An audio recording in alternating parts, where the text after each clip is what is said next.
This is March the 22nd on BaldHead Island at the BaldHead Island Club with Mr. Jim Dodson.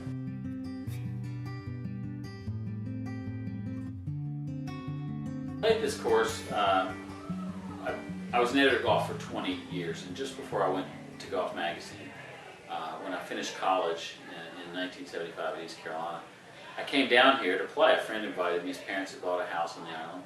I think the course had just opened, or just shortly before that, 6 months before that. George Cobb, I think, did it, and it was jungle. I mean, I remember playing it, thinking, "Holy cow, this is forest primeval." And the perspective I bring to it is that over being a Carolinian and having, I went to the early part of my schooling in Wilmington and then grew up in Greensboro. I came down here a lot, and when we moved to New England in '83, I moved there. Over the next 20 years, we brought our kids twice down here, to the island, and when they were little, they thought it was magical because they got to ride in golf carts. And then when they got older, my son and I played the golf course. And so I've played the course about 4 or 5 times across that 30-year period, and it's been fun to watch it evolve. I'd have to say, I mean, right now, I had not seen the new renovated course, and it's spectacular. I mean, it really has matured, and the changes are really fantastic. The angles of the course, you can really see the golf course now, which I always felt like you couldn't quite see it. It's really a destination kind of golf course now.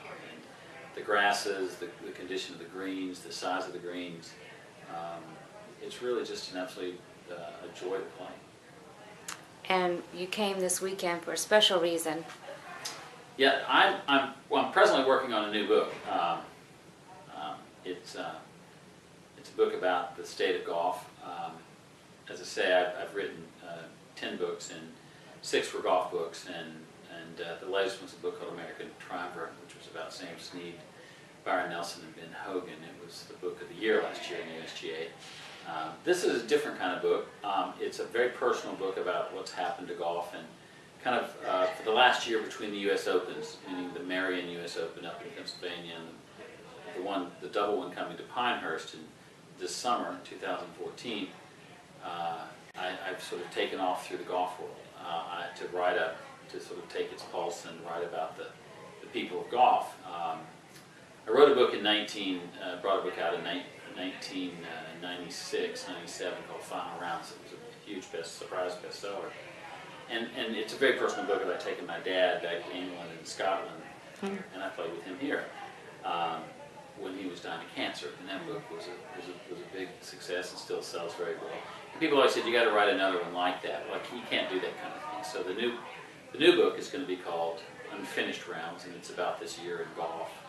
And so when the ladies of the Executive Women's Golf Association in Wilmington said, Cape Fear said, "We want you to come talk to us and play with us," which I jumped at the chance, especially when I heard it was on BaldHead, because I haven't been here since the renovation.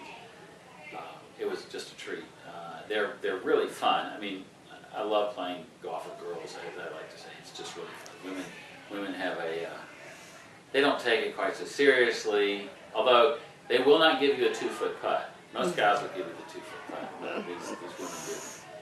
We had a great time out there, and it's such a, I mean, you can hear yourself, the buzz out there. They get so excited, and they make it a real social event. And I think, honestly, that's kind of what's been missing from golf.